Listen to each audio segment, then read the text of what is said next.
Araka ny efa nentina taminao tao anatin'ny fampalalam-baovao-tsika omaly dia nisy ny fihaonana izay nataon'ny mpandraharaha sy mpampiasa vola Amerikanina eo anivon'ny Corporate Council of Africa izay notarihin'ny filohany Paul Inks teny amin'ny lampam-panjakana Iavoloha ka ny filoham-pirenena Hery Rajaonarimampianina no nandray azy ireo tamin'izany. Toa jerentsika avy hatrany ary ny sary.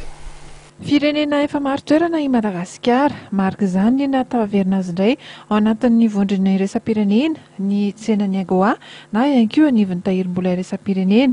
Izay dia anisan'ny mampirisika an'ireo mpandraharaha sy mpampiasa vola Amerikana eo anivon'ny Corporate Council of Africa na ny CCA handefa ny delegasiona aty amintsika. Omaly ary dia nisy ny fivoriana izay niarahan'ity delegasiona ity izay notarihan'ny filohany Paul Inks tamin'ny filoham-pirenena Hery Rajaonarimampianina sy ny mpikambana sasany eo anivon'ny gouvernemanta ateny amin'ny lampam-panjakana teny Iavoloha. Ireo dia samy manan-danja daholo amin'ny resaka hoe fampiasam-bola sy eo an'ny orinasa izay ifampiraraha amin'ny firenena aty Afrika. Ahitana hoe firenena maro toerana mipetraka tsara ny fanjakan-tandarana ary mahafalanay no nahita fa nisy fiovana manatona izany fiatsarana izany teto Madagasikara.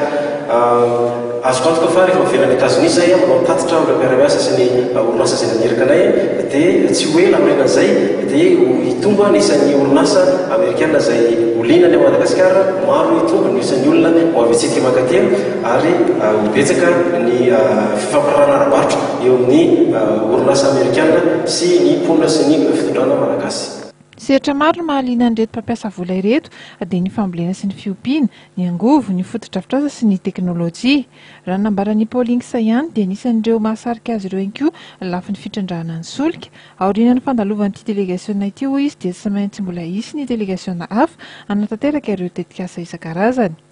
Ho an'ny filoham-pirenena dia midika ho fatokisan'ny firenena vahiny amin'ny mpitondra malagasy sy ny fitadiavana lalam-barotra tahaka izao. Farana tamin'ity androany ity moa ity fandalovan'ny delegasionni Corporate Council of Africa ity teto amintsika. Ny zavatra eniko resahan'ireo mpikambana anatin'ny delegasiona ireo dia tena faly zareo fampiresaka fampidinge inona ny azo atao araka Madagasikara nahafaly azy ireo zavatra hitany asindreny hatramin'izay ary tena atao hoe cadeau nahafinaritra indrindra zany dia fihaonana tamin'ireo antofoana teo nahazoana ny sitona zavatra be dia be izay mahatonga teny tsy azoko antoka tsy salasalana fa izy zavatra vaingana ivoaka anatin'izao fitsidihana izao.